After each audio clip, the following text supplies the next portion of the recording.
Hi! In front of me is Motorola G54 and today I would like to show you how you can apply animated live wallpaper called Magic Fluids. Begin by opening Play Store and downloading free app called Magic Fluids Light Fluid Sim from Mad Scientist Developer. When your app is ready, open it, and to mute the music right away, tap on the bottom left corner.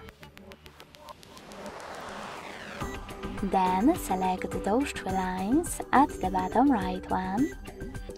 Click on Set as Live Wallpaper and select this gear at the top right corner.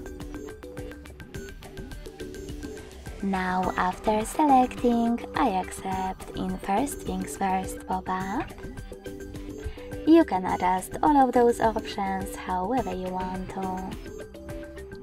You can also select presets at the top left corner instead.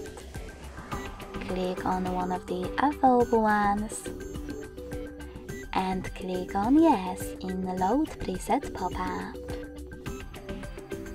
Lastly, go back, tap on Set Wallpaper and decide if you wish to apply it on home screen or home screen and lock screen. I will go with home screen only, so when I tap and close Magic Fluids app, I can state my wallpaper was successfully applied. Thanks so much for watching. If you enjoyed this video, don't forget to leave a like, comment and subscribe. Bye!